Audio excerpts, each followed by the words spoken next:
Good morning, everyone. A very warm welcome to all of you to the Valuation Manthan session 12 on valuation in the context of cross border transactions organized by the Valuation Standards Board ICAI. Before we kickstart today's session, let me take a moment to introduce myself. I am CA Gurusha Sood, your moderator for today. It's an honor to have you all here today as we delve into this crucial topic that holds significant value in today's global business landscape. Due to some prior commitments, CA Hansraj Chugji, chairman of Valuation Standards Board, couldn't join us today. We are conducting this session under the leadership of CA Hansraj Chugji. Now, it's my privilege to introduce our esteemed faculty for today's session, CA Rajan Vadhavan. CA Rajan is a highly accomplished professional with a wealth of experience in the field of valuation, transactions, mergers and acquisitions, and corporate restructuring. He's a graduate in commerce from the University of Delhi and a fellow member of the Institute of Chartered Accountants of India. With over 30 years of professional experience, CA Rajan Vadhavan has advised numerous domestic and international clients on a wide range of financial matters. As a partner at PricewaterhouseCoopers India Private Limited, he currently heads the risk and quality function for the advisory practice of PwC in India. Additionally, he has been the national leader of PwC's valuation services in India, demonstrating his expertise in the field. Over the course of his illustrious career, Rajan Vadhavan has been involved in more than 1,000 valuations, with transaction values exceeding 75 billion US dollars. His expertise extends to acting as a valuation expert in arbitrations and shareholder disputes, making him an authority in the field. We are truly fortunate to have CA Rajan Vadhavan with us today, and I now invite him to take the virtual stage and enlighten us on valuation in the context of cross-border transactions. Sir, over to you.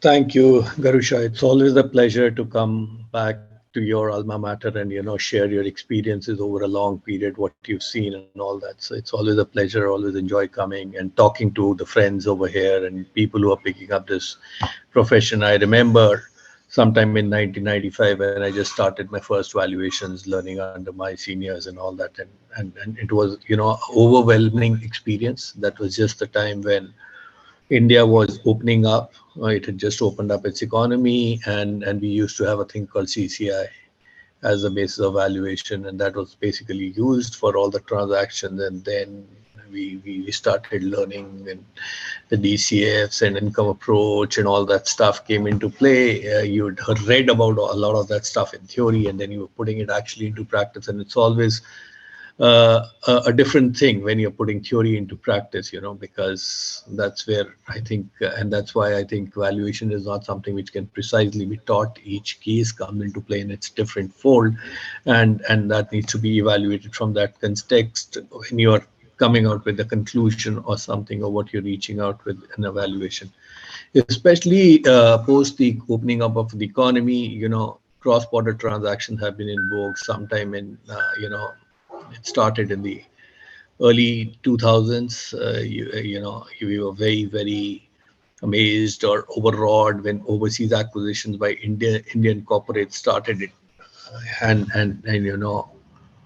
Suddenly the Indian businesses were in a different league. You had Tata acquiring a Jaguar, you had Hindalco acquiring a Noalis, and vice versa. While prior to that, you always had overseas acquisition into India, or they forming joint ventures. So it has moved on to a different level over the last few years, as I look at it, and as India becoming now the third largest economy in the world, these things become even more important. So what I'm going to do is I'll be sharing more. I'm making it a very interactive this thing. I'll share a few recent transactions which have happened, what would the purpose of a cross-border acquisition or a transaction, and then I'll talk about the valuation methodologies which are typically used, and these methodologies remain the same. The basic three approaches remain the same, but how to apply them in the context of a valuation when you're doing a cross-border deal, that becomes very important. So I'll talk about that. With this, I'm just going to put up my screen. I'll stop around 15 minutes short of the this thing, and I may rush through slides in case we're running short on time, and then open it up for any questions if you're looking at it. I may or may not be able to answer everything, this thing, but I'll be happy to, even if someone reaches out individually or sends out a question later, I will respond to it later if we fall short on time. With this, thank you. I'll put on the presentation which I have, and please, again, like I said, I may or may not be able to see the questions. You will have to stop me if it reaches any of that situation. Yeah. Is my screen visible? Yes. Just a second. Give me a.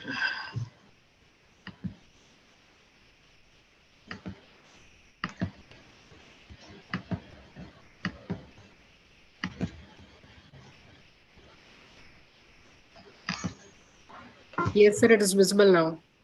Okay, thank you.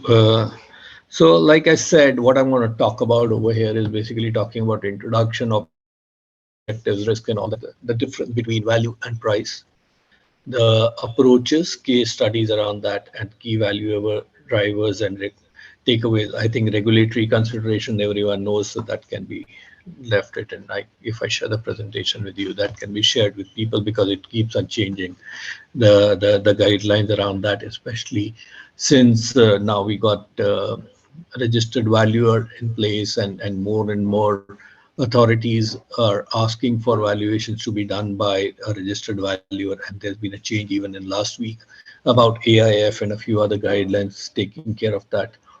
However, like I said, a good thing in some of those changes is while they're asking for a registered valuer, they're also asking that person to be uh, accountant, cost accountant, or company secretary. I think it kind of puts a dual uh, onus on the valuer because he's getting covered by two or three regulators in certain ways, but it puts also one needs to be careful when he's putting his signature onto any of those valuation reports from that perspective, because there are multiple regulators now looking at him. But I surely do see the benefit of that being in terms of the quality of valuation reports and everything improving tremendously. So what is a cross-border transaction? Cross-border transaction can be either way, which is an inbound where an overseas corporation could be buying shares of an Indian company, or even a overseas company which has got a subsidiary in India, but that subsidiary constitutes a significant portion, or maybe primarily 90-95% of the overseas companies. This thing, a Flipkart acquisition is a classical example. Flipkart was based out of Singapore. Walmart acquired that, but that was only a holding company there, and predominantly the operations were in India. So the value of that the holding company was getting derived from India subsidiary. So I'll treat that as an inbound. Outbound can be if Tata Motors acquiring a JLR. I talked about it. In this case, Indian company or its subsidiary could be buying the shares of overseas entity, and so you typically in any of these things you put in place various structures where an Indian company may just put up another subsidiary at a tax-friendly location where it may raise debt or a combination of equity and then do the acquisition. That it also in certain ways helps or ring fence the risk associated with that acquisition, and that's the way typically most of the structuring is done, and each funding is raised depending on each acquisition, and so there is no muddling of money to some extent, and the risk is mitigated in certain form. So why do we do cross-border acquisition? There are numerous reasons. You're looking for a cost synergy, you're looking for markets, you're looking for technology. JLR was an acquisition for a brand, technology, Tata's image changing, Tata Motors, which was at a which was perceived in a particular format. With the acquisition of JLR, it leapfrogged into the top 4, 5, 10 brands in the world, and JLR had a fantastic image in a fast growing market like China and others. And in fact, everyone thought at that point of time that the acquisition of for 12 billion was a very expensive acquisition. But if you look at it over the last 10 years or so, what you will see is Tata Motors, while in India was not making that kind of money, it was the JLR outside of India which was very, very profitable. And it also helped Tata's to bring the technology and launch various brands in India and change their image and their portfolio. So that was a very fantastic acquisition. Similarly, Hindalco acquired Novalis, if you recollect. Again, acquisition for technology market, because it enabled them to go into the North American markets. They did that. Scale and efficiency can always be a parameter. A lot of time, people do acquire something in a location or or a region which can help them access the raw materials, and there can be cost savings coming out of that. But again, like I said, synergy is a very, very loosely defined or agreed this thing. People think that they can take synergy, so there has to be a very careful consideration or evaluation of what synergies are we talking about, and when do we think that they can be achieved. Because people think that synergies will start flowing immediately, but it does take time and it requires careful planning around that. Intellectual property again is very important. If you just take a look at certain acquisition, let's take a look at Samuel's Motherson Group company, which continues to acquire overseas. It's a very aggressive group, but they acquire all these companies. It helps them in two ways. One is it helps them get access to market. Then they are a global player. They can also look at, you know, production in a low cost center, servicing of the markets in a higher profit area, and their portfolio is also complete. So that is this thing coming from there. People also do acquisition if you're looking at a distribution reach. You're looking at a global brand. One of the good examples of that was Havells acquired Sylvania some years back. It was an overseas acquisition. Yes, they acquired it, then they sold it also later. But they did undergo a lot of challenges to turn it around, and then they were able to leverage upon it and sell it out. But they could get that technology from those places. They could get a distribution network where they could manufacture products in a low cost region also and try to shift it to those this thing. You can do an acquisition even for adding production capacity, new product technology. Number of times I've seen pharma companies buying molecule or research centers at a particular place, so that it gives them a kind of it's a backward integration in certain forms, which can result in improvement in drug delivery going forward. So growth in the new markets, like I said, customers and new markets. Motherson, by doing one acquisition, gets access to a North American market. By another acquisition, they can get in entry into a Chinese market. What they need to look at it is where are their production facilities lying to service any of these places. So these are usually the strategic objectives which overrule or which basically come into consideration when looking at a cross-border transaction. Similarly, vice versa, when a Walmart wants to acquire Flipkart, they're looking at India as a market, a market which has got around 1.4 billion people. All the telecom companies which came into India, and unfortunately, I don't think anyone's left on from the overseas side. But if you look at it in 90s, when actually wireless came into play or mobile communication came in, you always had joint ventures with overseas players who were eyeing this place as an important customer base. So certain deals which have happened recently, and then all of these basically come up in from the strategic objectives, right? Which I outlined earlier. Now, by a classical example and a recent one, which is there, is a GMR ADP deal. In this case, GMR on an overall basis had a high leverage or a high debt exposure on account of certain other businesses, while the airport business was doing well. Well, if you look at the deal started somewhere in 2019, came out in 2020 when COVID had just hit, and GMR had problem on the debt side at that point of time. This deal of around sale of 49% in the airport business at 1.5 billion at the time of COVID helped them. One is insulate their balance sheet to some extent, or service a part of their debt also.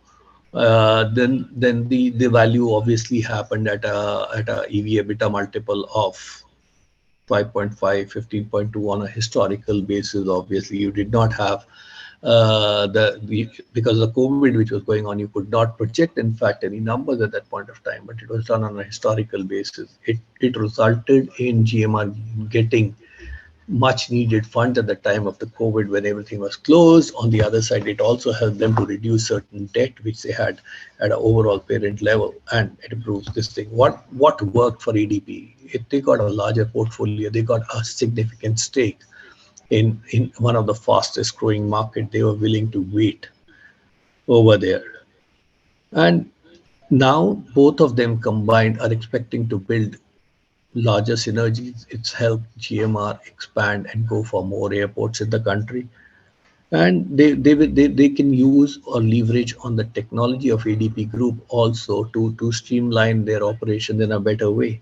Similarly, at the holding company level, they've been managed to reduce their debt and the stress there. Now, in fact, post the first deal, the airport business has been demerged out, and that company is already listed on the stock market. If you take a look at pre deal, when there was one GMR consolidated versus if you take a look at the GMR post split, the value of the two parts is much higher than what the value was at of a combined level. However, not taking into account the timing into this thing, the time and circumstances have also changed over the last 2 years. There was this again a very good example. While Hindalco's Novalis is the older one, they acquired Novalis acquired Alaris. Alaris gives access to, and again this deal has been structured part cash payout to the shareholders and takeover of existing debt or refinancing of existing debt. Using the balance sheet of Hindalco, they are able to raise money at a cheaper cost. They can leverage over there. So they are seeing immediate benefits or synergy benefits coming out of any of this thing, the deal. That overall cost savings come into play. Secondly, on the other side, you can generate X 150 million in synergies. You get access to a market for auto. Thirdly, combination synergies are there, supply chain, SGA savings, and IT infrastructure savings come into play. And it gives them an access to a area in which they had very little presence, which is aerospace for aluminium, which is a high margin and uh, area of future to be in. Another very recent deal. Now, if you look at it, this is a very nice deal. Everyone heard about Yes Bank, which went into various stresses, right? Over here, the NPA thing was around 12% of the total this thing. Now, by transferring their stress asset portfolio to JC Flowers, ARC, it has served two purposes for Yes Bank. Yes Bank, one, is able to clean up its balance sheet. However, they did not clean it up in a very simple manner by sale of this thing. What they also did was it picked up a stake in the ARC of JC Flowers, around 20% stake, if I recollect, and that helps them to get a possible upside also on these NPAs if the ARC is able to realize something more. Now, it look at Yes Bank. Yes Bank's balance sheet has got cleaned up. They are also partnered with a reputed player going forward.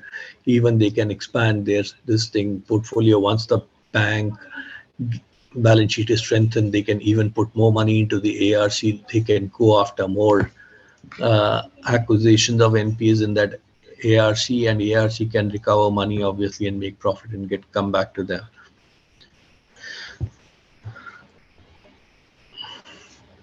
Again, a fantastic deal in this case is the Air India Vistara. If you look at it, Air India was acquired by Tata's. Air India is, while it still has some legacy brand issues, but it's still a brand with which a very strong brand. A lot of Indians do associate themselves with it. What is the situation? In India is one of the fastest growing markets on this space.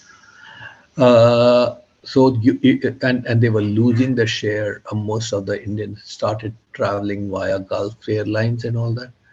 Now, if you are going to reposition and rebrand your airline, Air India, they felt that Air India still has a stronger brand image or a recall value vis-a-vis Vistara. Vistara was already a 5149, and its image was maybe better in terms of flying this thing. However, Air India like resonates with India part of it in certain ways. So what have they done? They merged the two companies, and eventually they will the company will have two obviously airlines, Vistara or this thing. But they are also now Singapore Airlines got diluted by virtue of the merger. But Singapore Airlines has also announced that they're going to infuse money into the merged entity so that their stake still stays at 49%. Now, what happens thereafter? Air India was having stress in terms of cash to do the acquisitions of new planes for because it had an aging fleet while it had all the rights, the slots were there. What does it do? This money which comes in from Singapore Airlines, the balance sheet gets strengthened. Singapore Airlines gets more port shares and rights. Obviously, it's a part of Air India. Air India by itself, as you would have read recently, they've placed order for a multi-billion deal to acquire more planes. So it's a win-win transaction for everyone in a certain way. Air India is now will going to expand its fleet by as much as 25%. There'll be a stronger balance sheet with which they can compete with the Gulf Airlines also of the flyers flying out of India. And it on the other side, it also gives you will end up becoming the second largest airline in the country.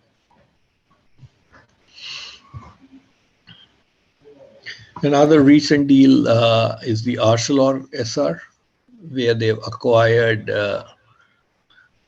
the ArcelorMittal has acquired the ports and the power infrastructure business, which was lying in one of the subsidiaries of Essar Steel, which was closely held and not listed now. Again, there were after the acquisition of Essar Steel, there were this was again a burning point because you had to use the power which was there, and SR Steel is based on imported scrap coming in, and having this or acquiring this infrastructure asset is very helpful for SR Steel. So this has been acquired by SR Steel.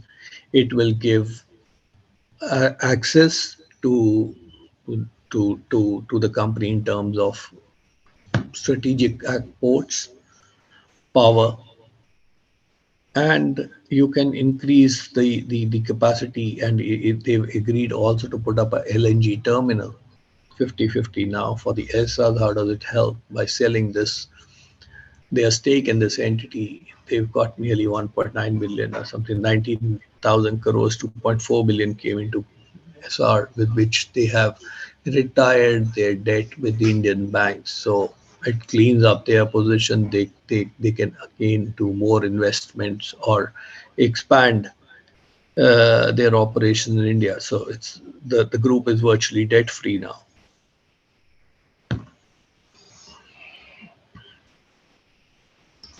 Again, another deal.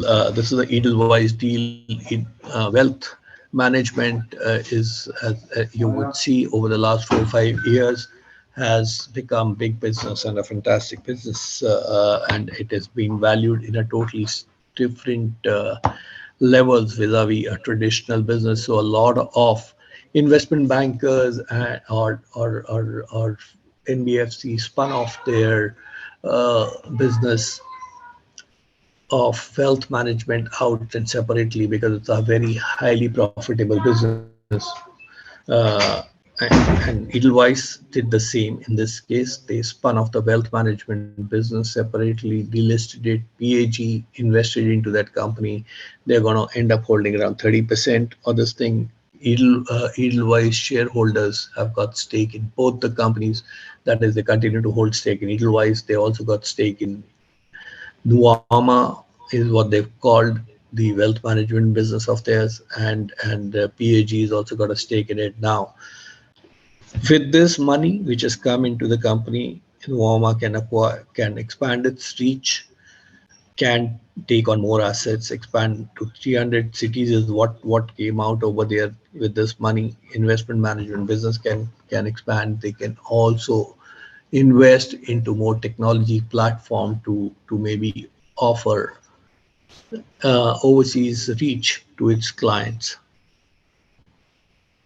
But like the important thing was Edelweiss' intention in this case was to sell or reduce its debt levels. So that's how this deal was structured. So now coming on to now all these are good recent transactions which have happened. Actually, some of these have happened very recently. We will get to know about whether they are successful or failures, maybe 3 4 years down the line, how they worked out. One transaction which does come to everyone's mind or everyone raises is while we talk about, say, a Tata and JLR. What about Tata Chorus? Yes, in certain forms Chorus didn't work out, but in certain forms it did. Where it worked out was the technology which came to Tata's, the markets, the ability to produce certain kinds of steel which they were not producing and make it, but they can do it at their facility, the technology and all that. It worked phenomenally well for Tata's.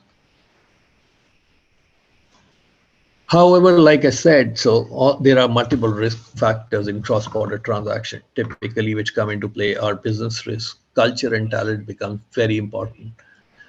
Uh, in India, we are accustomed to, it is quite possible that the control may lie with certain few people, whereas it can happen in you've done an acquisition or you're doing an acquisition, that company is more professionally run sort of a thing, whereas the Indian group which could be acquiring it is run still by an old family now.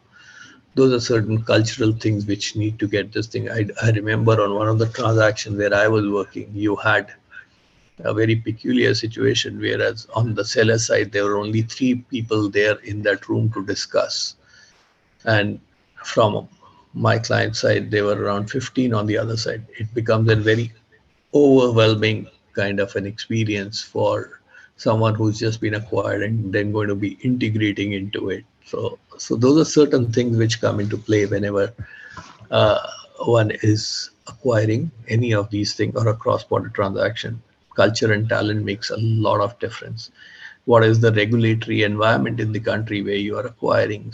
Typically, a lot of this comes into play in say, South America, if you're doing an acquisition, Africa, because laws can change over there.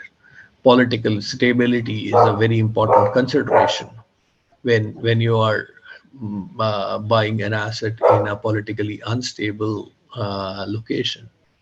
I remember someone had done an acquisition in Egypt, and at that point of time, there was a coup which happened, and his production facilities, plants, and everything were closed for such a long time that it became a challenge that to even service the debt at that point of time. Tax laws is again a very important thing which needs to be considered whenever an overseas acquisition is going to be done. Now, like I said, what these are the risk factors, and then that's actually one of these risk factors are certain reasons for failure of M&A transactions, like limited owner involvement, management clashes, cultural issues. I gave that example of an acquisition which was happening where you had so many people going in there, vis-a-vis only three people being there. That was a recipe for disaster in a certain form. Doing this thing, overestimation of synergies. This is one of the biggest causes. Everyone thinks that I'll be able to synergize or either my production processes or I'll be able to improve my sales in like today I've acquired it, by tomorrow everything should start working. Most of the M&A transactions fail within in the first 90 or 100-day plan. Is one of the most crucial this thing. If you take a look at the data which or the various studies which have been done, they only say 20 to 40% of the M&A transaction is successful. So planning for any of that is very important. Post-merger integration, most important thing, and that's where the first 120 days, 90 days come into play in a very critical way. Certain time you don't even understand. You flow with the time and acquire anything which is available in the market. Poor due diligence is another cause or another reason for failure of an acquisition. So all of these basically, while the softer sides come into play in a different way, but like due diligence, integration, synergies are certain important things which one does keep in mind when he's doing a valuation for a cross-border transaction. There is a difference between what we call value versus price. Price is what you pay, whereas the value is what you inherently value or what you think that it's the intrinsic worth of a business. Typically, whenever you're doing a cross-border acquisition or a transaction, like I alluded earlier, you're always having various reasons and all doing it, and you factor in things called synergies and all that, and that's why the price usually is different from what intrinsic value or worth of that business could be.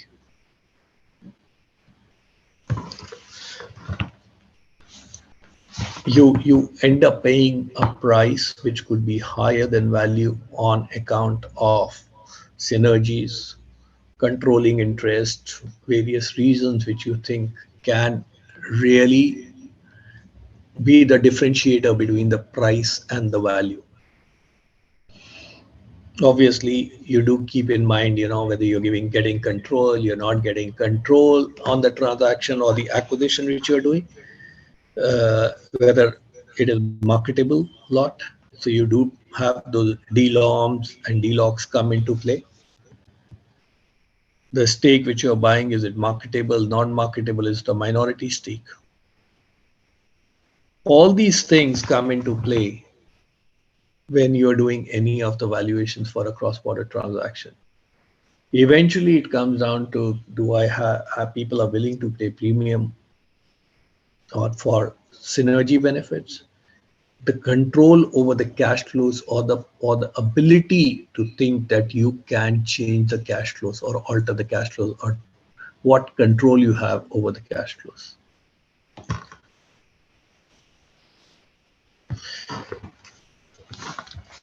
A very important thing which comes into, now I'm talking more about the consideration which a person should take into account when he's doing a cross-border transaction, and the valuation, this thing, impact of purchase on accounting, and all of us are accountants. Whenever there's a cross-border transaction, we know there can be goodwill, there can be negative goodwill coming into play.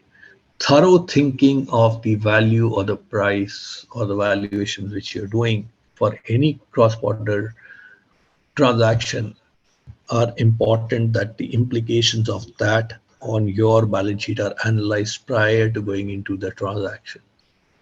I remember a large acquisition which happened Everything was done, structured in a fantastic manner. You put in place an entity in between where part equity was infused from here. You raised debt over there. Unfortunately, at that point of time, you did not have the accounting standards hadn't come into play because of the debt which was leveraged. We used 3:1 debt equity at that point of time, three times debt to do that acquisition. And what happened is the consolidated balance sheet of the parent got hit with that, and that triggered the DASRA and all those clauses at the holding company level getting impacted because lenders wanted on a consolidated balance sheet, they were taking a different call. They said, let's revise the terms of this of your existing loans while you may have raised money at a subsidiary level. But they said on an overall basis, the company has become riskier slightly in this thing. So you do need to keep that into account. The purchase price allocation becomes very important whenever you're doing a cross-border transaction, whether it is an investment by one of your clients from overseas into India or vice versa. You want to see, everyone wants to know this acquisition which we are doing, is it EPS accretive? Does it create value for the shareholders or the stakeholders? And hence, it is imperative that all this analysis is done during the due diligence phase and when you're valuing that entity. This also helps, you know, subsequent surprises with various stakeholders. Like I gave that example of an acquisition where no one had analyzed that what implication it can have for the consolidated company.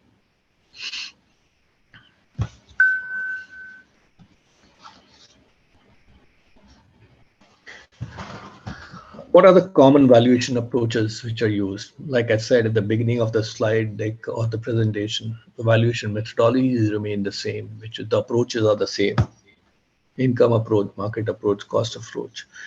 Let's keep something at the back of your mind that whenever you're doing any cross-border transaction, what you do keep into mind is that how much will it cost me to create the asset or the company which I'm acquiring? That is something which a person does keep into consideration when he's putting in a number over there or making an offer. Obviously, synergy benefits and all that do come into play, but this baseline number does come into back of any transaction when they are valuing for a cross-border context. Now, if I talk about income approach, what are the key things which run income approach? It's basically the discounted cash flows. Market approach is a comparable company or transactions, and cost approach is obviously the NAV or the balance sheet based system. Five things come into play whenever you're doing a DCF or an income approach, which is the projections, the cash flows, the discount rate, the terminal value, and the present value of cash flows. Now, what have I noticed or what I've learned over the number of years when I've been doing valuation for a cross-border transaction? First is whenever you're doing a transaction, when you valuation, I always recommend please do not rely only on a single approach. Always try to do the valuation using multiple approaches. It gives you an idea that, and in case you are seeing that there is a huge difference in the results which are coming out of valuation using the two approaches, there is some sort of a gap in someone understanding which can be in terms of the quality and reliability of data which is being used. Is someone being overtly optimistic? Is he really taking into account the realities of that acquisition? Typically what happens a number of times, what you've seen is you're doing an overseas acquisition, you try to use growth numbers of say India, Now, Europe, which can grow at 0 to 1% or a 0.5%, if someone tries to use the 5%, 7% growth rates of India, it's a recipe. That valuation is going to be a recipe for disaster. You need to know what is the area of experience, quality, and reliability of data, the industry, the markets in which that target is operating, at what price transactions are happening in that market, because everything will come down to ability to generate cash flows and profitability. What is the stage of development of this, of the company or the target which we are talking about? Using multiple approaches provides, gives you more comfort in terms of corroboration of what has been done. Triangulation of your results gives you more confidence. Typically, people do play around with the DCF using Excel as a great modeling tool, and come up with numbers which could be at a totally different vis-a-vis the market transaction. If in a developed market like a US or a Europe, you cannot get something more than 4 to 5 times EBITDA, why will you pay 15 times EBITDA, which is the prevailing multiple in the Indian market for for an overseas acquisition there? However, it is vice versa. When someone from the US or Europe is trying to do an acquisition in India, he has to take the market realities into account, which is around 15 times the EV EBITDA multiple, and he has to make that price offer or for that acquisition. So one does need to keep in mind the nature of industry, the markets in which that industry is operating, what can be the future cash flows, what can be the actual cash which that company can, or business can generate before you put a number to it. Again, like I'm saying, when you're applying or whenever you're doing a DCF or an income approach, what you should keep in mind, due diligence becomes very important. Let us be clear, anything which you're acquiring, past is a very good indicator of the future. We are very optimistic. We know that by nature Indians are very optimistic, and we tend to go in for hockey stick kind of projections that the company has never grown.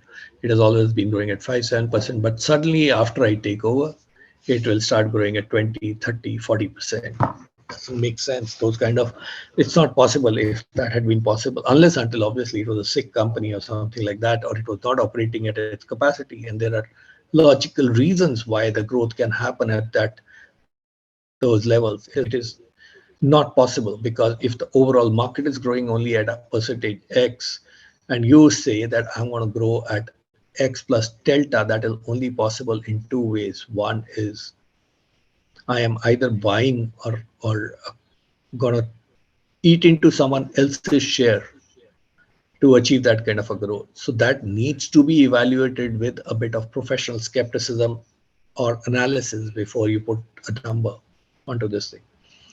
Typically, whenever you're doing so, due diligence, financial, commercial, vendor, and tax all come into play whenever a model is being developed for an overseas acquisition. You should go into the granularity of assumptions on the price, volume, market share I spoke about, profitability. So you can use whether it's a top-down or a bottoms-up approach, but it is very important to see what has been the historical trends, at what levels are the competitors playing, or what are the parameters for the industry of the target. How is the industry forecast to grow? Phenomenal example is a number of industries we talk about, right? Let's take paper as an industry. Heavy capital intensive industry. No one wants to pay more than 4 or 5, even 5 times, as I believe, a high of EV EBITDA. The reason they think is that paper will lose its relevance, or its demand is going to continue to come down. Correct. It has happened. the overall consumption of paper in developed countries has come down considerably. However, in a country like India, it's still growing on, and I'm talking about writing and printing paper in this case. It's still growing at a decent growth rate. The reason being, a lot of it is still finding application in terms of teaching. Classroom teaching has come back.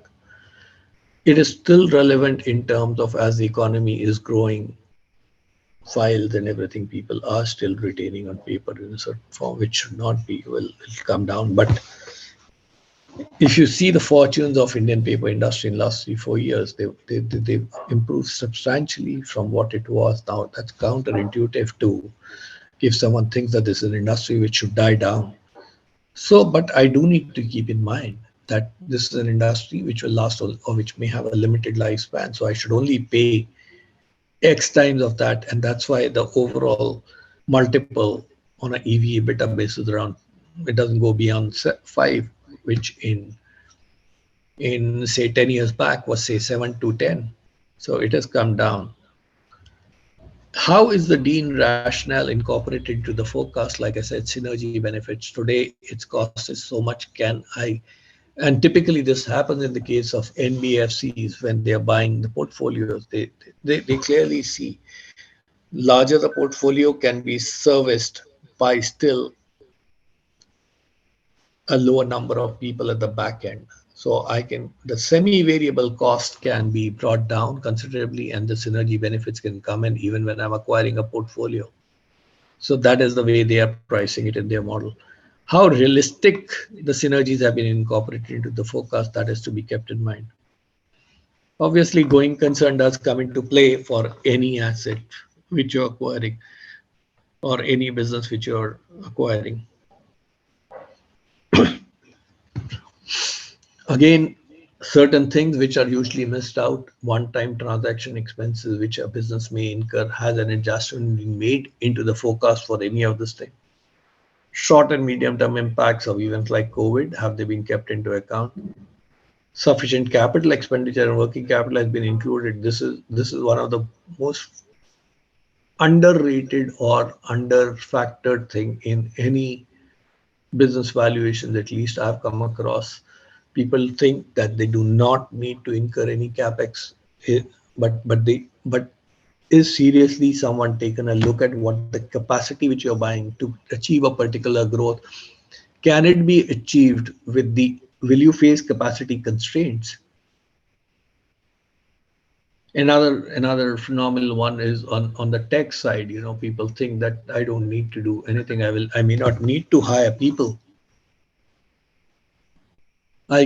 My margins can only continue to go up and up and up because I can leverage with the same team of 20, 30, 40 people. It doesn't work like that.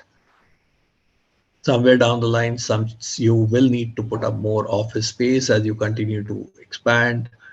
You will have to hire more people to service. You will need to develop more products.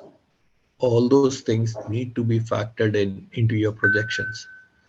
It is not possible that with the existing team of 30 40 people I can continue to grow the business to a different stratosphere. I will need to put in more people.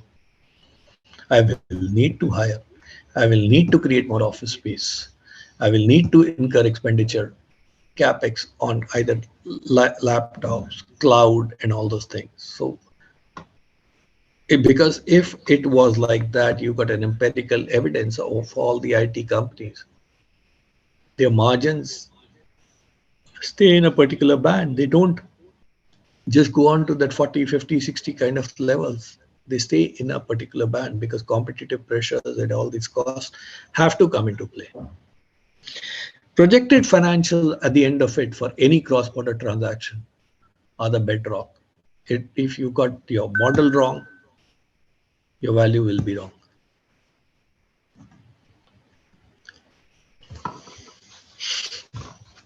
Again, WAC, I think a lot of you will be familiar with it, but one does keep into mind all of this, that when you're determining the discount rate, how you're doing it, are the projections given in the same currency of in which you're going to use the discount rate. Typically, I've seen people using discount rates which are not in the original currency in which the projections have been prepared. Say you cannot use the discount rate of Indian markets if you got your numbers and everything coming in euros or dollars outside. You need to convert it into the Indian this thing currency and then apply the Indian discount rate. Vice versa. What happens is I was doing some transaction in Europe over there. The numbers were in euros, and you had to base it on again a functional currency where the largest market of that company was. So if it was euro, I used the RF of euro of Germany as which constituted 70% of its listing, or I tried to work out the weighted average RF in that situation, because you do need to factor in the overall market as a consideration. You got to keep all that factor into account, and again, terminal growth rate is very important when you're coming to this. Similarly, when you're doing international WAC, you're doing it is like RF, beta, and all that's remain the same. Alpha, stock, small stock premium, because if you're using countries which are outside, you're using comparables which could be of a different level vis-a-vis the target which you're buying. So you do need to keep all those aspects into mind whenever you're working out any of these the discount rate. Typically the errors in any valuation when you're doing a cross border comes from projections, discount rate, terminal growth rate. These three things, in my experience, have been the most important things which have been ignored, and they end up giving results which could be incorrect. This is typically I've used this as an example over here. We started with a risk-free rate of Indian market. We applied the risk-free premium, market risk premium in India, market lever, unlevered beta, relevered it back using the debt equity, and in that context came to a market or a Indian denominated back discount rate. This is for an overseas one, could be coming from there. Similarly, for a US denominated doing an acquisition in India, again, the rate has been worked out in a different this thing. Like I said, terminal value is very important. It's the most important component. Typically, in mature businesses, if you even go by Ashwin Damodaran and others, Copeland, Tim Copeland, what you used to be there is in a mature business, typically 40 to 60% of the value was coming from the explicit period and the rest from the terminal value. Now, this situation changes a lot when we talk about new age businesses, technology businesses, because you suddenly see everything, all the entire value is going to come from at the back end. Let's take the classical case of Policy Bazaar, Paytm, all these fintech companies which got themselves listed some years back. Suddenly, initially, there was so much of rubber that this value, the price, and the offerings happened at a different price. But the moment people didn't realize that earlier transactions were all private transactions between select few investors, and they were doing it. Also, people did not realize that what are the underlying contracts. They only got the headline number, the value is XYZ. People did not see it's a convertible instrument, what rights that instrument is providing to its various investors. But when an IPO was happening, everything was converted into equity, and then the offer was made at a particular price. All good till suddenly everyone started realizing that this business is not going to make cash for XYZ years. Suddenly it dawned on people, why should I be buying that share versus another business where I'm getting immediate cash? Even the companies which had raised funds, they also realized that they need to service the equity or debt, and hence there's also suddenly the growth of that number or that top line number came down with the focus on turning profitable or stop eating cash came into play. Those in all those cases, if you look at this for the next 5 years, these business companies were not going to make money. The entire value was coming from the terminal value. However, after they got a beating from the markets, now suddenly the focus for most of these companies is, can I change within next year? Can I cut down on my losses? Can I do a cash break even? Suddenly the visibility on the next 3, 4, 5 years has become very important. Let's do a reset and then go for another growth. These are again, like I said, private transaction, public transaction, the valuation. One needs to keep all these aspects into mind when you're trying to do any of your valuation. This is irrespective of, by the way, whether it's a cross border or it's a domestic transaction. So adjustments, contingent liability adjustment, debt-like item adjustment, ability to get benefit of set-offs of carry forward, brought forward losses, all of that needs to be coming there. Partly paid convertible instrument, share warrant ESOPs are very important. Those need to be factored in when you do any of these for any such transaction. Surplus assets. Surplus assets is a very, very people tend to put value around land which is along the factory and treat that as a surplus. Now, one does need to keep in mind whether it's actually surplus. Can that land be sold separately? Suppose you are valuing one of your clients wants to value a distillery in India. Perfectly fine distillery, but if you see the environmental laws which are there, you need to keep a buffer zone between a distillery and a town or a city. Now that's all that surplus land which is there, which is in the vicinity over there, that can never be sold. Because, and added to that, you got a very polluting industry. No one wants to live there. No, why would someone like to buy a land which is adjacent to a distillery or a highly polluting industry? So that land may not have any value and it cannot be treated as surplus for the purposes of your exercise. So these are certain nuances on which I think, theory gives you a particular perspective of applying approach and all that, but these are what you get into when you get into questioning, when you un, do more of interactions with the buyer seller, that should this get factored, shouldn't this get factored. Those I think are some things which give you more a very important perspective of the entire number to which you're putting. It gives you and your client a different, he also appreciates what we are talking about and then puts the bid value accordingly. He factors all that into his this thing. Again, coming on to a case study, typically in this case, helping an Indian pharma company acquiring a pharmacy business of a US target for 25 million. Now, the business was not making money. However,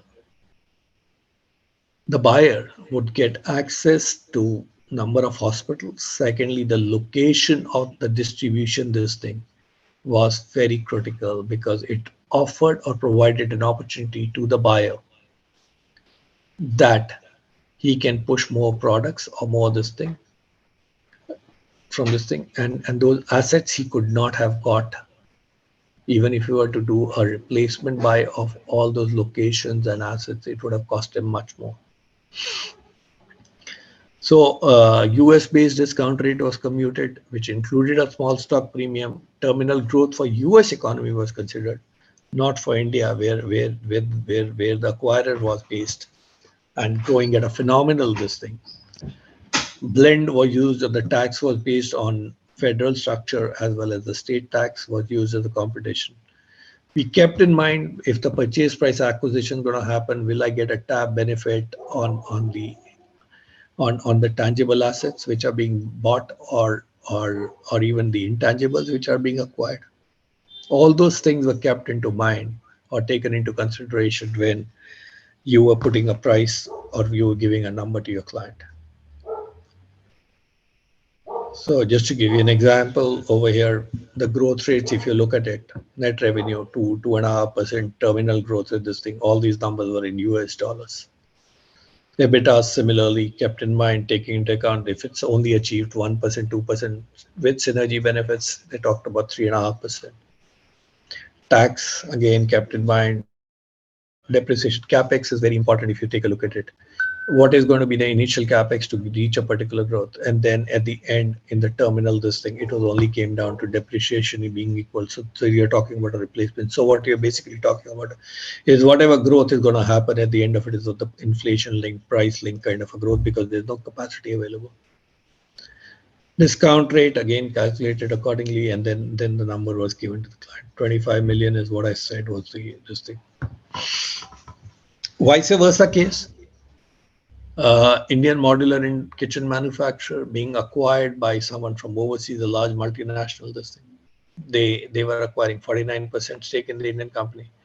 To it would have given a new range, or the portfolio of the acquirer would have been would have expanded. Added to that, it was a market which was growing at a very phenomenal. This particular product segment was growing at a very fast pace. Again, the difference, what we did was originally, while the numbers were given to us in USDs, we converted them into India because it is an Indian acquisition. Risk premium was considered, taking into account the riskiness associated with the growth of this business. Terminal growth, Indian economy comes into play over here. However, strict comparables weren't available. So maybe transactions from larger peer set was picked up in the kitchen appliances stage. Value using the DCF was corroborated with the value which we were hitting from a market approach. The triangulation or doing that sanity check about the value using multiple approaches is very important. I mentioned about it earlier. Another, now typically oil and gas companies, they use a different concept. They do not calculate back in a different way. What they usually go around is they use what they call a hurdle rate. What they look at it is, we are looking at a particular return. They determine a base rate using the international cost of capital approach and all that. Again, taking into account the place where you are raising money, the market where the oil fields were, in what kind of funding was going to be raised. They used, they determined the discount rate using that. However, after determining the base hurdle rate, they made some adjustment to the country specific, project specific factors. And then they also kept in mind the hurdle rate or their return expectations. So again, like I said, when you're doing a buying or selling any of these, or you're involved in any of these transactions, you do need to keep in mind what is the overall objective of this thing. So they kept in mind the cost of existing capital, funds, existing returns which they were giving to their shareholders. They, like I said, whenever you're doing any acquisition, what to buy or to get the yes of various shareholders, which is the stakeholders. Shareholders are a very important constituent, and how will they say yes? They will say yes if the deal is value accretive to them. That is, it results in their earning per share going up, or because they will measure a deal to be successful if it has resulted in creating more value for them at a shorter time frame. Again, another example. I'm showing a lot of examples just for you to correlate, various transactions which have been there. In this case, the acquisition of a holding company was to happen. The company had operations in Mexico, Germany, US, India, Hungary. So you were using, you use a bottom up approach. Some of the part approach was used, again valuing various this thing, and then total was determined. Again, WAC was computed for different segments, different markets, for US, Europe, and all that. Country risk premium was determined using Damodaran's this thing. Indian subsidiary local WAC was considered. Everything was added up, and then the overall value was determined.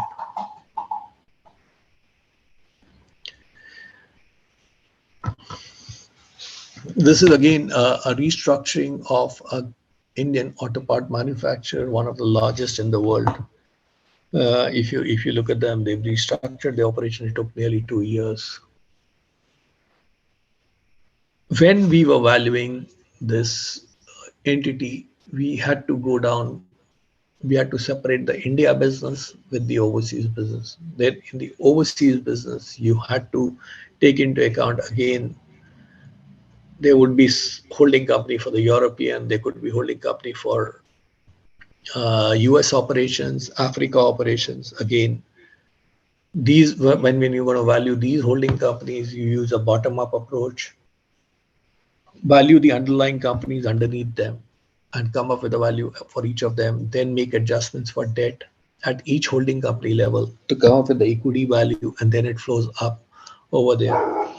Again, while valuing each of these pieces of the parts of this global conglomerate, discount rate was kept calculated, factoring risk premium for the area of operation market where they are there. Blended tax rate was used because anyway, whatever results you were getting using valuing the individual pieces, you also wanted to sanitize them or do a sense test against them by using taking if on a consolidated basis or a blended rate basis, is the results are consistent or are they showing any surprises. That kind of a check was done. Then eventually when you had reached all or you had aggregated the value of all of this, what you looked at was the parent or the holding company which is listed in India, what is its own value in the Indian markets. Is there a huge difference between the results which you're achieving using various valuation of some amounts of parts versus what the market's giving you? Is there a huge difference? If it is there, why is it there? Difference? So analysis of all those aspects comes into play whenever you're doing valuation for any cross-border transaction. Moving on to market approach, I gave an idea about the discounted cash flow or the income approach earlier. Now I'm talking about the market approach. What you do need to keep in mind: are you actually comparing apples to apples or apples or oranges? Using surrogate, it's accepted that you will never find, like, there are no two human beings who are the same. You will not find identical or Siamese twins when it comes to companies also. There will be subtle differences, whether it can be in the form of a management, it can be business activity, the market operating area, geography, size, profitability, how the perception, image of the market, they can make a lot of difference. So you do need to factor a few of them when you're applying a market approach or a market multiple or a comparable transaction. You need to be careful when you're selecting the comparables and you're applying the multiple there. You need to make adjustments for some of these things which I talked about, like business, market, management, profitability, geography, size, what is the capital structure. They can make a huge difference in your value. Very good example of this thing is Domino's in India has a market capitalization or valuation which is totally different from its like so-called brand owner Domino's in the US. You need to keep in mind the markets where the target is operating, what multiples is it getting, what is its profitability margins, what is the nature of its management. Typically, the multiples which I used are EV, EBITDA, EV revenue, PE to price or price to book. So whenever you're buying a asset heavy model, which is a hospital, typically you also keep in mind, or a hotel, you do go into, EV per bed, EV per key. These are certain things which are kept in mind. For internet transactions or new technology, it also goes into gross merchandise value. For power assets, it goes into EV by megawatt because that's again annuity business primarily. And you are keeping at the back of your mind how much it will cost to create this much and put this asset into place, which then uh, and usually thumb rules are used at that point of time for working out the enterprise value. Usually, you should not peg your number when you're applying market multiples to a particular day's share price. You should take a look at a longer period. You should make adjustments for when a transaction happened. A, using a multiple for a transaction which would have happened 5 years back to a transaction which you're doing now could result in huge erroneous results. The timing, the industrial scenario, the environment can totally be different at different point of time. So one should not just blindly apply transaction multiples. That should be kept in mind. Trading volumes, again, is a very important thing. Sometimes highly illiquid stock multiples are used. A small movement in the transaction or in the trading volumes can result in an enormous change in the price of the stocks. So should you be using them? Better to use a longer period, 6 months, 1 year, just take a look at it. Small stock premium. Again, triangulation with the results which you're getting using the market multiples should be done with the DCF. I reiterate that always that please do not just simply rely on a single approach whenever you're doing any of these cross-border transactions. Summarizing, when you're applying a market multiple approach, what you should keep in mind. Relevant multiples should be used to maintainable earnings or revenue. So you should make adjustments. Due diligence, which I talked about earlier, also plays a very important part in when you're applying the market multiples. You do need to make adjustments for one-off items, non-recurring item, non-recurring expenses when you're working out any of the multiple which you're going to apply. Adjustment to the trading multiple may need to be considered taking into account the growth. Suppose you're buying a cement company which is operating at 50% capacity right now. Now that 50% capacity could be there because the right now the company is facing working capital shortage. Now, if you apply trailing multiples to that you could end up getting erroneous results. Maybe a better approach in this case could be to apply a EV to capacity, everything else remaining the same, and then you make adjustments for, look, this company can never operate at 100% capacity because it doesn't have the limestone, it doesn't have the water connection or anything of that sort. So you say, okay, 80% is what it can operate at, and use that as a base for applying the multiple. Trade-off between reliability and relevance while using the forward and historical financial information is very critical. I talked about the case of an auto major where I was involved in the restructuring and this thing. They just made the budgets in February. 5-year plans were all signed off and everything, and then suddenly COVID comes into play. All those plans, and you got a lockdown affected over half the world. All those plans undergo a change. Right? You don't know when your plants are going to operate, when they're going to start in a particular location, or how much supply uh, issues you could face, or even transportation can become a big issue for getting critical components for your production. Now, in such a scenario, when I was applying a multiples approach, what I did, I looked at March. Till March 31, 2020, everyone was operating, even the comparables were on the same footing. So using historical is fine in certain ways. But when I'm valuing in the midst of COVID, there was total uncertainty. What multiple? I cannot apply the multiple for say a projected number for 2021. At that point in time, I may not know what is the achievability, and they may have factored in a particular growth on which they had agreed on this thing. Maybe then what we did is while we applied the historical FY 1920, we also looked at another 1 year forward, 2 years forward, and then rationalize it against the industry, historical industry multiples over there, to see are we still in sync, or are we totally way off on the numbers which we're giving.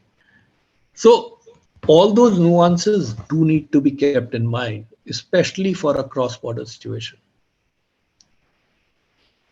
Who thought a conflict in Europe would happen last year in January?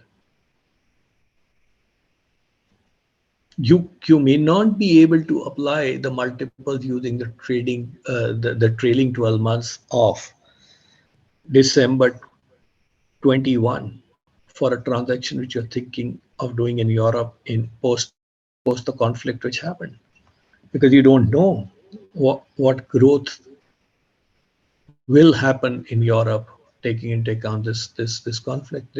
Earlier they were thinking of a 2% growth till January or December of 21 end, but suddenly there's conflict, and now you're talking about either a negative growth rate or Europe moving into a recession. So the value, the multiples, everything need to be tweaked or kept in mind when you're applying them for any cross-border transaction. Is a control premium applicable? Minority transaction, market approach, are they, or the income approach, are they aligned? Again, is like I've been saying, triangulation of the results using one approach versus the other is very important whenever you're doing any valuation, whether it's domestic only, domestic overseas, overseas domestic. In all situations, one should keep in mind. Coming on to the last approach, which is the cost approach or the net asset method approach, over here, this is basically coming the underlying value of the intangible assets rather than the earnings.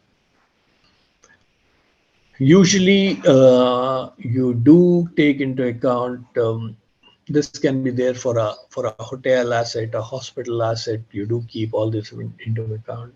It's also relevant when you're doing or valuing a holding company, valuing, you know,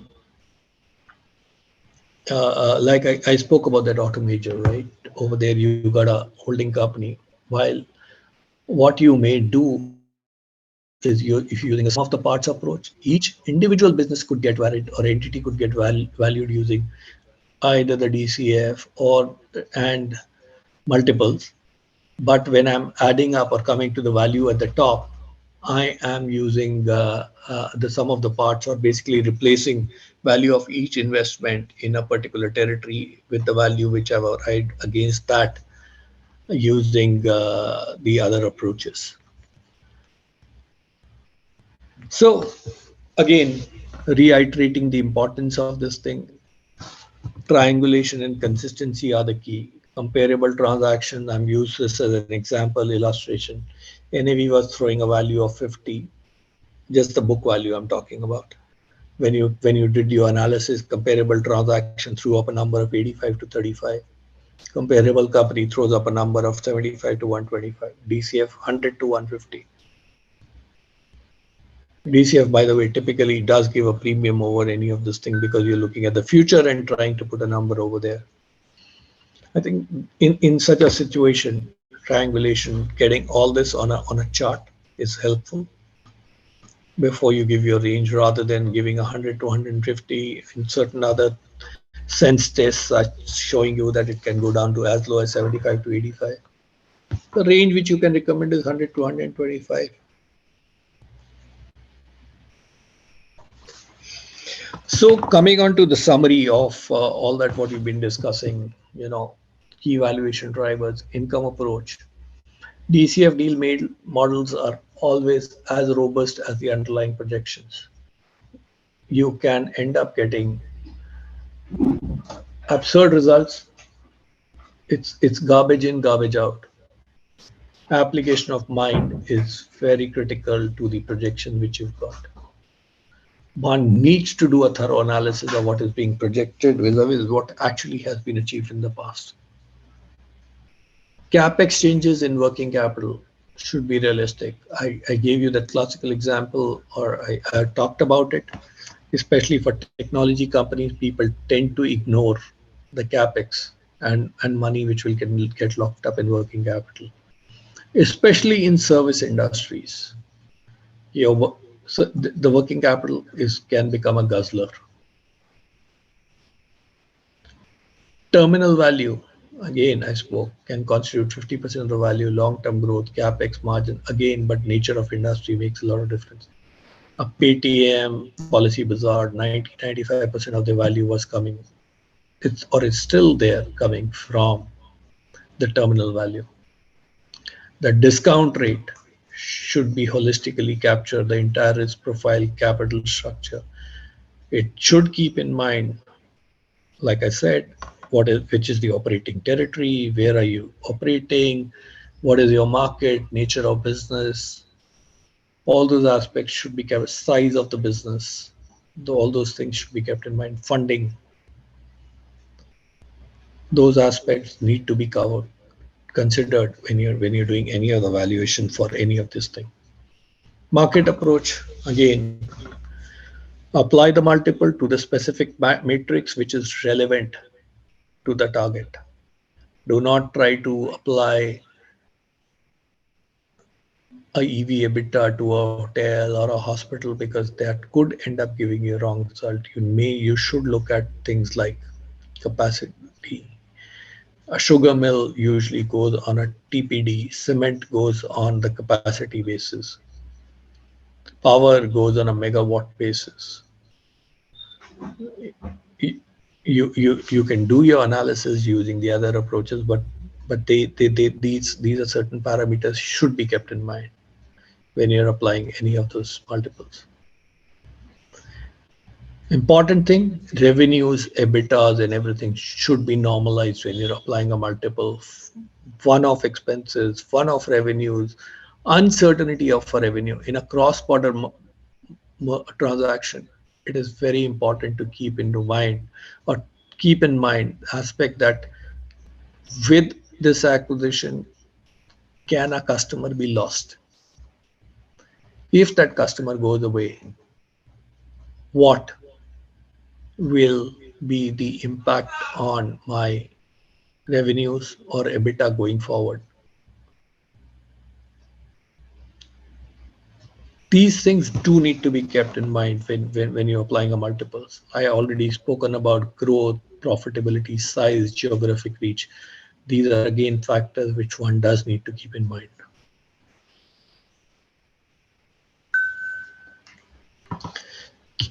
Key takeaways, again, like I said, geographic location, strategic fit, deal rationale, financial consideration, they are all most important drivers of cross-border transactions.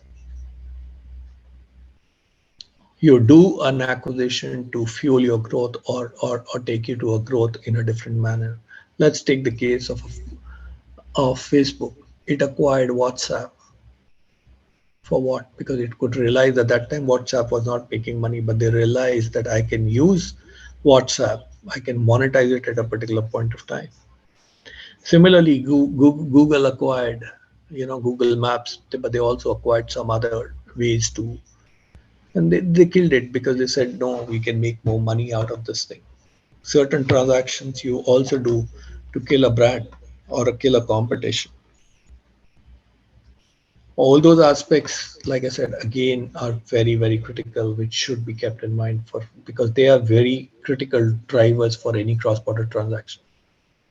What is the purpose of doing an acquisition, you should be quite clear when you're doing a valuation. Can actually those synergy benefits be realized, or are they only wishful thinking when you're doing an acquisition? Due diligence, tax, legal, environmental, regulatory consideration. I am aware of something. Someone did an acquisition in Southeast Asia thinking that they can cut the timber from there and use it for their other operations. No one realized that at that point of time, environmental laws over there were changing, and somewhere down the line, they will not be able to extract the timber over there. So what was the point? Then you were still importing wood or buying wood from other market, and you were not able to encash on the forest land which you had bought. The whole thesis or a whole rationale of the transaction on the basis of which you did that transaction was lost, and you had to incur huge losses for that.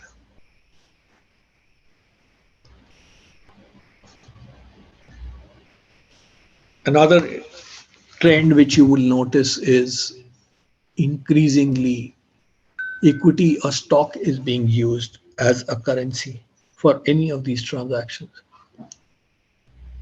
People do not want to use cash, but they want to use the existing capital or existing shares which are there for any of the large, while the other transactions which I spoke about, they entailed cash coming in and all that. Most of the transactions are also in the startup world are happening now using stocks as equity. That is a merger is what is thought about instead of actual cash being paid, because these businesses are cash guzzlers at the initial stage. So you may get into things like about relative valuations. And that's again coming back to that triangulation of the value which you're getting using various approaches, and then you will be able to give or suggest what is a good merger ratio over there. Not to this thing reiterate, valuation is central to any deal, right? Valuation specific consideration have to keep in mind the deal specific revenues, cost synergies, international or target specific discount rate, valuation methodology in accordance with regulatory requirement, independent corroboration of value, again, triangulation. Post acquisition consideration include, target integration plan, integration of key operating functions. Typically, everyone is talking about HR, accounting, finance, sales, marketing. We will be able to rationalize to value maximize.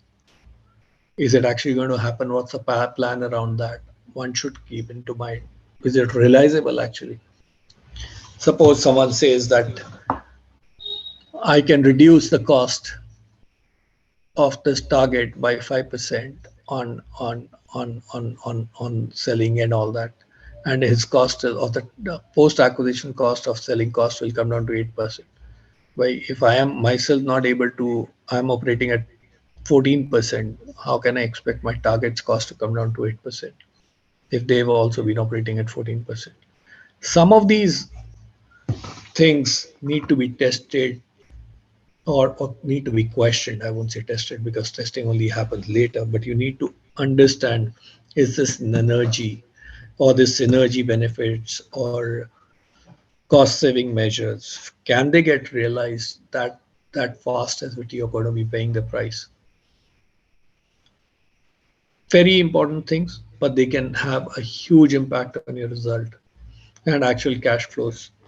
Typically, whenever you're doing in the middle of a deal, you are going away with your emotions coming in. A deal karna hai.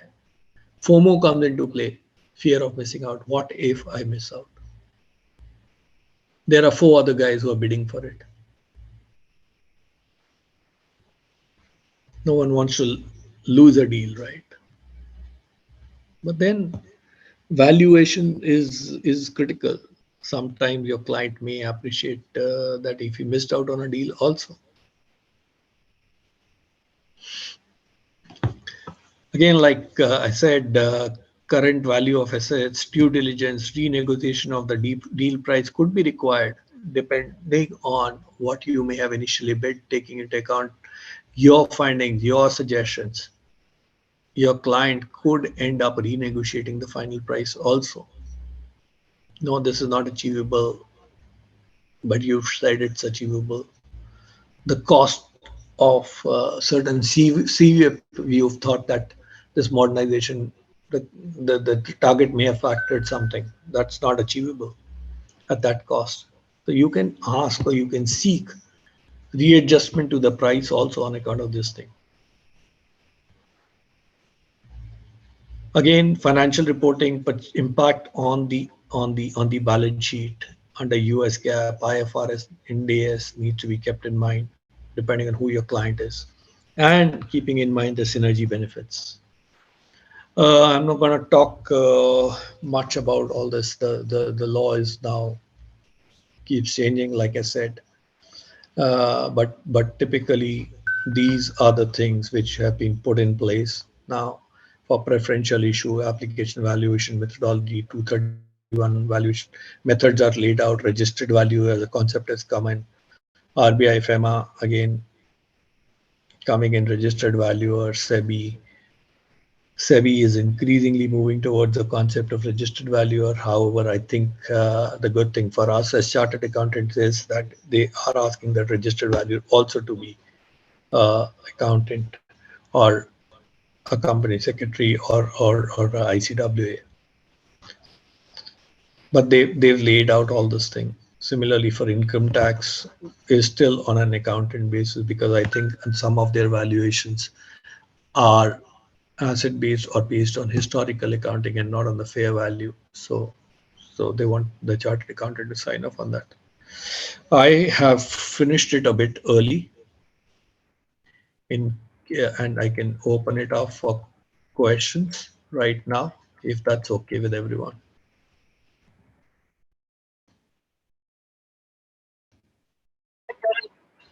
Yeah. Thank you, sir, for dedicating your time and knowledge to enrich this session. Your expertise is immensely valuable, and we are grateful for the opportunity to learn from you. Now, in the remaining time, I would like to open the floor to questions from our participants. Sir, so the first question is, when the reliability of the data is normally so poor and changing there are changing economic scenario, how can we rely on inputs from management and consider the DCF method as one of the methods so recommended? So, like I said, I do not rely only on DCF whenever I'm doing analysis. One should keep in mind a market multiples. One should take into consideration the historical numbers which have been achieved. The historical results do become very important in such a situation. One should carefully look at what actually has been achieved and then base the future on that basis. It's good to write a story, but has that thing been actually been achieved? Yes, then I should have a conviction when I'm doing a buying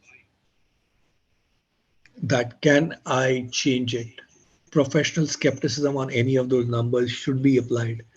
And you should carefully evaluate all of that when you're putting a number. Maybe you need to put a higher discount rate. Again, in my experience, I've noticed people use even for startup discount rates of 17, 18%. It is not possible. Even if you take a look at even in developed markets, they take into account the stage of each startup and discount those growth, the projection on that basis. They use discount rates as high as 45%. In my experience, we've done that. The size of the company needs to be kept in mind what you're acquiring.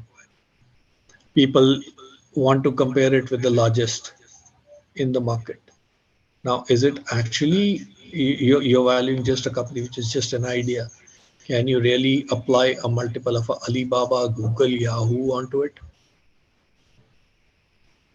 When you're applying the DCF onto a projections of a startup, can you use the discount rate of a Paytm or a Policy Bazaar while it is going to operate in this thing? They operated for 20 years and they've reached that kind of a level. You need to question all of these things. It cannot be I've just started today and I will become this thing. It will take time. You will need money to reach that stage. Acquisition of customer is going to cost you. So all those are things which one should keep in mind. You will need to increase your discount rate in such a situation. You cannot apply a discount rate of a Paytm to a company which is at a concept stage today. So I think I've answered that question. You need to question, you need to become comfortable with the numbers which are going. You will need to adjust your risk rate over there for all these uncertainty. Now that comes down to again a judgment. There cannot be a very specific mathematical formula going beyond the WACC which you've calculated. The alpha which you're going to put onto any of this is something different which you need to consider. Yeah. So, sir, so the next question is overvaluations, over expectations are causing more loss to investors. How to value to reduce the gap between actual performance and the expectations post acquisition? This is a very nice question actually, because what happens is typically when a deal is in play, right? Emotions take over. It's like natural human tendency, right? Stock markets are going on. Everyone in the retail side wants to invest into it. It's natural as a human being. Emotions do come into play. The reality, again, a fantastic example of this is if you take a look at the Tata Chorus, right?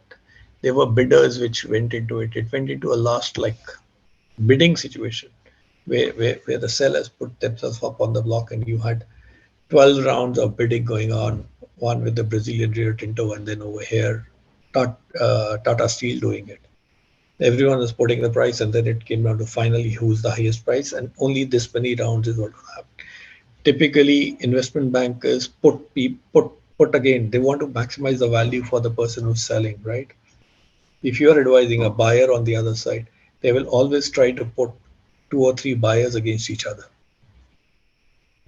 It is always going to happen. Now comes the question when you're evaluating or you're giving a value to your client, what you need to do is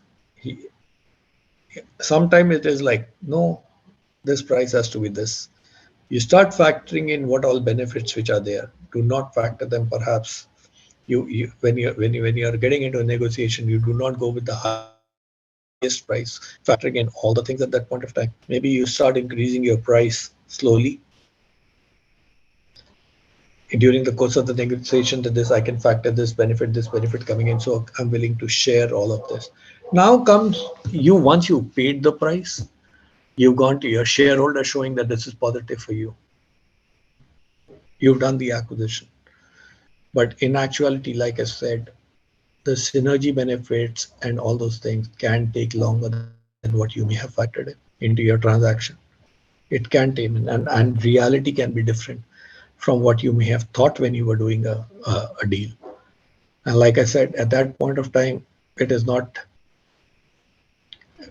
rationality which is there when you're in a deal. You can do a lot of transaction on the basis of your emotion at that point of time, which eventually does come to haunt your financials later in terms when in the first time when you're doing a deal, you've done the deal, you will have everything coming in a phenomenal manner on a PPA, purchase price allocation, you'll do fine. All over there, factoring in all the synergies and all that. The next, within 2 years, those numbers are not being realized. That's when the things start coming in a different way that you have to start taking impairment on your balance sheets. But those are aspects which come into play. You do need to impair your assets later, and that's when the shareholders start questioning, because when it initially put up for a transaction, no one wants to do a transaction which he thinks is going to be negative for him, right? I have to say that this transaction is going to be positive for me. That's the way I go and position myself. Otherwise, why will I do a transaction? I spoke about that hurdle rate concept, right? Typically, oil and gas guys use that a lot. They say, I for a particular asset, I want that return. If I'm not going to get that return, I will not do the transaction. A lot of times they do that. That can be used as a good measure, but like I said, When you're selling the deal, when you're in the thick of a deal, rationality does go a bit on the side, and because you are being put against two or three, four people, and you go by the flow of events which are happening at that point of time, and you do a transaction, and which you justify to everyone, saying this is a very good deal, we've done it at this thing, it will add up. But the integration plan and all those things come into play thereafter to actually achieve that synergy is very important. If you're not able to do that, if there's a slippage, anything happens over there, that's when the impairment and challenges to the balance sheet start coming in afterwards. There have been cases, I'll give you classically cases. Again, I mentioned even Hindalco, when they did Novalis, they did take a write down on their this thing later on. They through a scheme of arrangement, they wrote down the value of investment in Novalis, and on the other side, they wrote it off against their reserves, capital reserves, if I recollect. Their Havels did that same when they acquired Sylvania. So sometimes you do all that because you also don't want to have the investment or your balance sheet look artificially of a higher value. So you do need to right size your balance sheet and bring assets to their fair value, because you eventually try to portray to your shareholders what is the return on capital which we are generating, return on investment we are generating, and artificially high value on the assets or of assets on your balance sheet is not a great thing to have.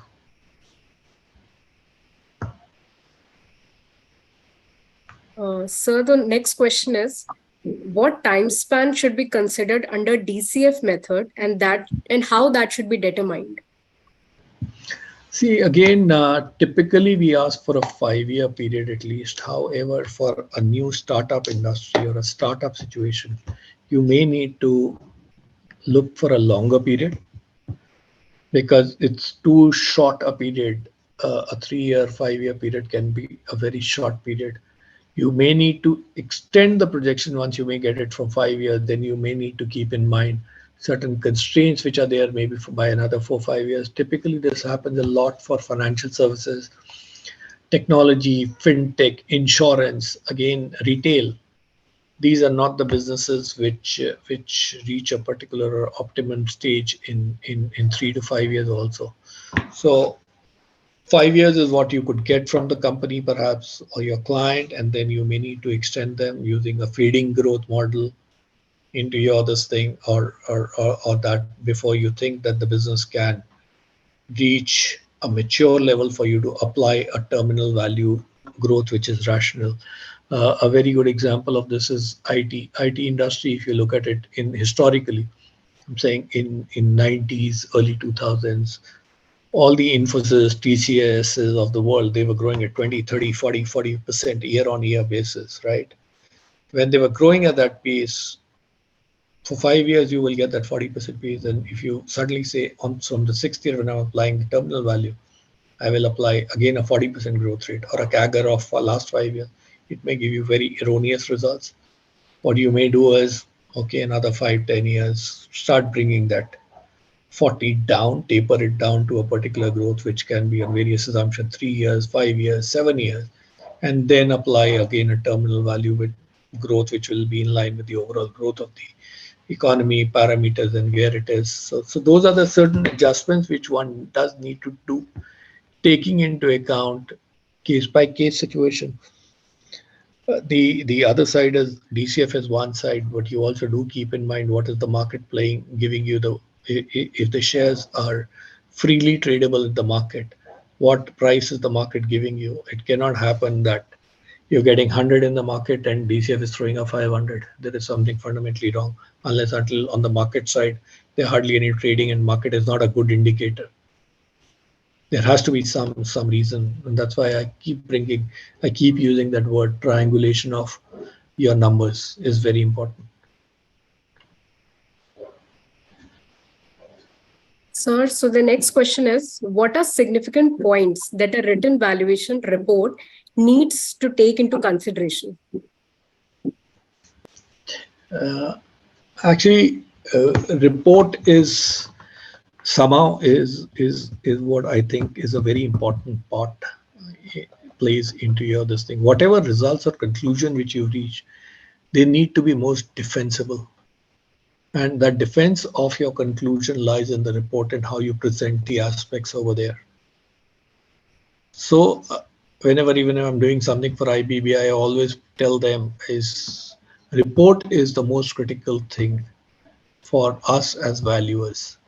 Even if you talk about, uh, if any of a lot of colleagues may have attended Namudra's session also, he says valuation, one number is one thing, right? But what is the story around it? Is it right, wrong? Is it gelling in with what you've reached as a conclusion? And that's why I think the most important things in any report is what have you used as a basis of coming to your conclusion, what data you had, what data you've used, how critically you analyzed it. And then do you agree with that data? You do not agree with that data. If you agree with the data, why do you agree that? If that gets articulated in a right manner, it provides very good defense for you or for the number which you achieved, and it gives you faith in what you've done also. However, important thing also is in any of your report, you should highlight if you are facing or you faced any challenges in terms of timing, access to the management, what do we call the caveats or the limitation or disclaimers, they should clearly be spelled out also in the report so that the user of the report is aware about what was the purpose of this report or this analysis. It is subject to certain limitation, what challenges you could have faced, or it has been done taking into account these consideration. A very good example of this is sometimes you come across a situation where the financials for the, and this got nothing to do with the cross-border situation for a minute. You can come up with a situation where the financials are not available for last 3 years of a company which has gone into a situation of insolvency or something. Over there, trying to apply a going concern DCF may be incorrect, but even when you're doing a valuation over there, you should highlight or clearly spell out that this is not available and I've tried, I cannot get this or find this information. So that is very important. What you've used as a basis finally for your conclusion, if you use any particular weights, why a particular discount rate has been used, what multiples have been used, all those should be clearly brought out in the report. However, I am also cognizant of certain things which comes down to what was the purpose of valuation, to who is your client. I cannot have such a detailed report. I may have all these detailed workings or a long report or a thick report with me at the back end to protect it. Sometimes you do face situations where you are doing evaluation for a public listed company, and giving out future numbers out in the public domain can be a difficult exercise. So you may prepare what is called a summary report, but a summary report should again spell out, you know, what all has been done, what challenges, limitations you faced, and what all you've not done. Because eventually the user of the report is going to place reliance on your word, your stamp, and everything. So you should have adequate backups to defend yourself for your position which you have taken. Yeah. Sir, so the next question is, do we become liable under law if the assumptions by management are not realistic? Considering that we mentioned in our report that the projections and estimations are the assumptions of the management. Well, the environment is changing a lot from what it used to be earlier, and now you are seeing shareholders, you are seeing people questioning the valuations more, right? And when whenever you should keep into mind the context of valuation, who your eventual users of this report can be. When someone says that I've relied on what management has given me as a projections and this thing, if I've accepted them blindly without application of any professional skepticism, questioning that rationality, do they appear rational or not rational? Yes, I am open to questioning by the regulators, stakeholders, and everyone if the report is going out to all of them. I should put in place what, whether am I comfortable with the numbers, not comfortable with the numbers in some form. However, I may not be able to change the numbers which have been given to me by the management. However, the discount rate is still in my domain, right? That's my professional judgment. I may factor a higher discount rate taking into account the riskiness of the business or the numbers which have been given. The company has never achieved, I'm talking about a mature company, the company has never achieved any of that stuff, those kind of growth rates and numbers. And still, if the management gives me that this is going to happen, I can I can increase the riskiness over there. Startups, I spoke about the challenges on a startup. You always have those challenges because they all are. If you look at a couple of years back, doing something for you know equivalent to a Flipkart or this thing, and this company was growing 15% month on month. Month on month, value was changing, and it was virtually impossible to do a DCF in such a scenario. Imagine a company which is going to grow at 180% in a year, 200%, 250% plus, or something like that.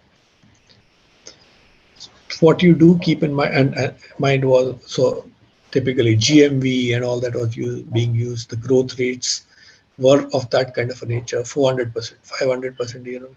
I did not use a 17% discount rate. I looked at the stage at which this company is. Maybe add a premium of, I ended up putting up a premium of 20% plus alpha onto the discount rate. 35% is the discount rate which I used.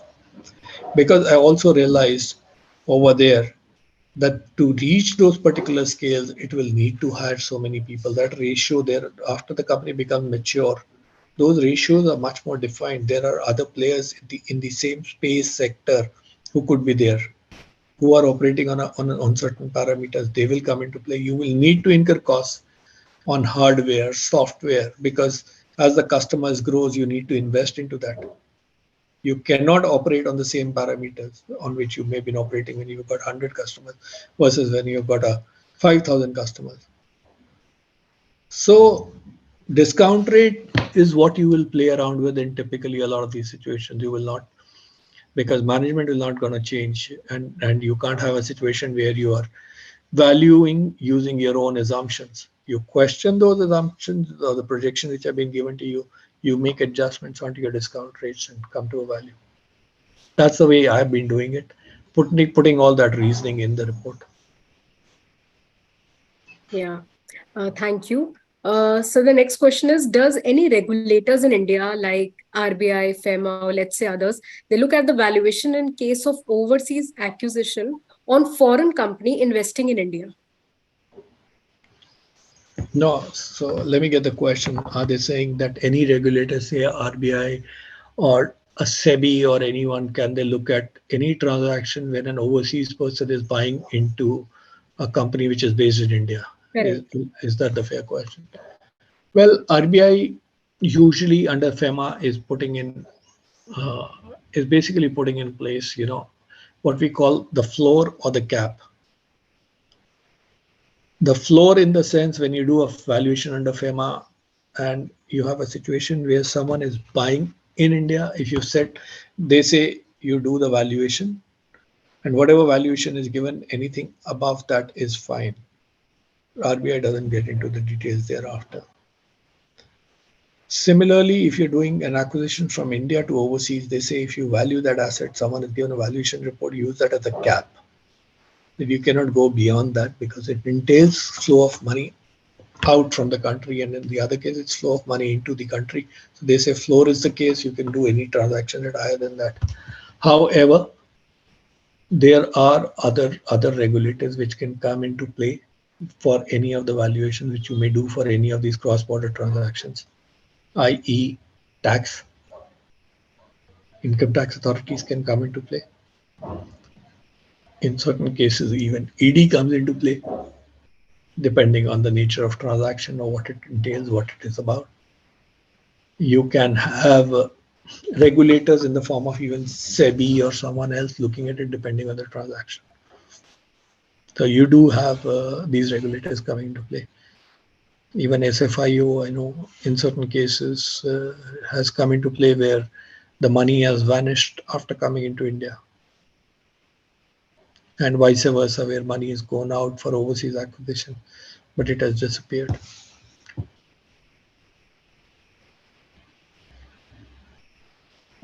So the last question that we have is, in case of inbound investments, what are the sources that are reasonably accepted by regulators with respect to interest rates, discount factor, and cost of equity? See, inbound investment basically means that someone is investing into India, right? So depending again, like I said, depending on the nature of business, the discount rate needs to be adjusted. You will use the projections of the target, which are will be in INR or Indian rupees in this case, assuming you what you look at that the discount rate is worked out accordingly, that you're not using the discount rate of a US or any other place. What you need to use is the RF from India, the premium in the Indian markets, and then taking account the nature and the stage of industry of the target, which is there. What is the alpha or the discount rate adjustment you want to do on account of riskiness? So a regulator will also evaluate it from that perspective. Because for a minute, forget if this money was coming from outside or it's India. Like it's a local transaction. It doesn't make any difference where the money is coming from for the valuation of the target. The only thing is I may alter the price which I want to pay for a particular asset, taking into account my cost of fund, which could be cheaper at a particular location. Like internationally, you could raise funds at 2, 3, 4, 5%. So that guy, after taking into account the devaluation and all those aspects into, still he may be willing to pay much more vis-a-vis if you're going to raise money in India and then trying to go outside and do any such transaction. So again, location in India, market in India, company is driving primarily its revenue, its profitability, everything from India. You should do it India risk-free, India market premium, India everything, and use that as a valuation. Thank you, sir, for your valuable insights. And once again, I want to express my heartfelt gratitude to CA Rajan Vadhavan for sharing his expertise with us today. The depth of knowledge you have imparted upon us will undoubtedly help us navigate the intricacies of valuation in cross border transactions more effectively. Also, I would like to thank all the participants for being a part of this enriching session. Your active engagement and contribution has made this webinar a resounding success. Now, it requests all the participants to please fill the feedback form by clicking on the link shown on the webcast screen. Thank you, everyone. Wishing you a happy Sunday.